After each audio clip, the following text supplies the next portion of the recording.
It was a late afternoon when Sandra Bullock pulled into a small, quiet gas station just outside of Los Angeles. The sun was setting, casting a golden hue across the sky, and Sandra, after a long day on set, was eager to fill up her car and get home. She had been on the road for hours, and all she wanted was some peace and quiet. The gas station was mostly empty, save for a couple of cars and a group of bikers standing around near the pumps. They were laughing loudly and making jokes, their motorcycles parked haphazardly around the station. Sandra, ever the private person, tried to ignore them as she stepped out of her car and began filling the tank. She could hear the bikers making rude comments in the background, their voices echoing across the small station. At first, she didn't pay much attention to them, focusing on the task at hand. Subscribe to But my soon, channel. the comments became more pointed, and she couldn't help but overhear. "Hey, isn't that Sandra Bullock?" one of the bikers said, his voice dripping with mockery. The others chuckled, clearly enjoying the chance to make fun of a celebrity. Sandra kept her back turned, hoping that if she didn't engage, they'd eventually lose interest. But they didn't. "Oh, look, it's the pretty girl from the movies," another biker added. "What's she doing here? Did she run out of gas on her way to the Oscars or something?" Sandra's grip tightened around the nozzle, her patience wearing thin. She had dealt with paparazzi and rude fans for years, but this felt different. These men were being outright disrespectful. She wanted to ignore them and finish her gas fill-up, but something about their laughter felt so harsh, so invasive. The bikers, sensing that Sandra was uncomfortable, began to get bolder. They crowded around her, making increasingly inappropriate comments. One of them leaned in too close, saying, "Hey, Sandra, how about a photo?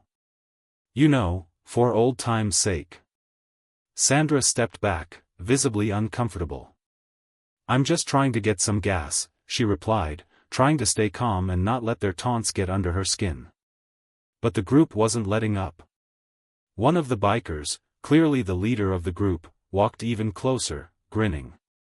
"Come on, we're not going to bite," he said sarcastically, "we just wanted to say hi.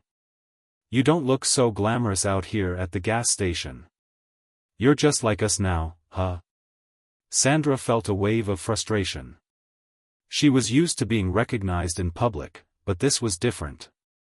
This wasn't just a photo op request, these men were trying to demean her, trying to make her feel small.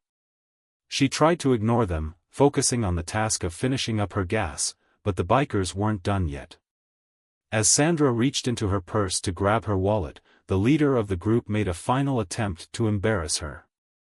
"I bet you don't even remember the last time you pumped your own gas," he sneered. "You probably have someone do this for you." Sandra's cheeks flushed, and for a brief moment, she considered leaving the station and driving off without filling the tank. But she knew that would only encourage their Subscribe behavior. to my channel. She wasn't about to let them get away with this. Just as she was about to say something, the sound of motorcycles revving filled the air. Sandra turned her head toward the source of the noise, expecting to see more bikers pulling in.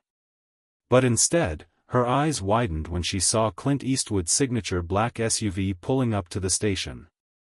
Clint, ever the icon, stepped out of the car, wearing his usual calm, collected expression. He was wearing a simple leather jacket and jeans, but there was no mistaking the presence he exuded. The bikers immediately froze, their attitude shifting the moment they saw the Hollywood legend. Clint Eastwood didn't need to say a word, his reputation spoke for itself. The group, who had moments ago been so confident in their insults, now seemed unsure of themselves. They exchanged glances, recognizing the man they had no business messing with. Clint glanced at Sandra, his eyes quickly assessing the situation. He had seen enough. With a cool but purposeful stride, he approached the group of bikers, who immediately stepped back, instinctively recognizing the weight of his presence. Sandra stood behind them, a slight sigh of relief escaping her lips. She hadn't expected Clint to be there, but his arrival felt like a blessing. "Is there a problem here?" Clint asked, his voice low but firm. The bikers, caught off guard, stammered, unable to respond. They had just been mocking Sandra, but now, standing face to face with Clint Eastwood, they realized they were in way over their heads. The leader of the group, a large man with tattoos covering his arms, tried to maintain his bravado. "No problem, man, just having some fun," he said, trying to brush it off, but Clint wasn't buying it. "I don't think Sandra finds it funny," Clint replied, his gaze unwavering. "I suggest you apologize and leave her be. You've made your point." For a moment, the bikers hesitated, not sure how to react. They weren't used to being confronted by someone like Clint Eastwood, someone who didn't back down. The leader cleared his throat and mumbled an apology, although it was clear he wasn't sincere. Clint didn't care about the apology. He turned to Sandra and gave her a small nod, offering her a reassuring smile. "You okay?" he asked. Sandra nodded, a look of gratitude in her eyes. "Yeah, I'm fine now." "Thank you," she said, her voice softer than before. Clint nodded again, as if his role here was done. But before he turned to leave, he made sure to give the group one last piece of advice. "I don't care how tough you think you are. Treat people with respect," he said, his voice sharp. "If you don't, someone like me will be watching, and you won't like the consequences." As Clint and Sandra stood there, the noise of the motorcycles fading in the distance, the atmosphere seemed to shift. What had started as an uncomfortable and potentially dangerous encounter for Sandra had turned into a moment of relief, thanks to Clint's intervention. Sandra felt a weight lift off her shoulders, grateful that Clint had been there to stand up for her when no one else had. Clint, always the gentleman, didn't make a big deal out of the incident. He was simply doing what he thought was right.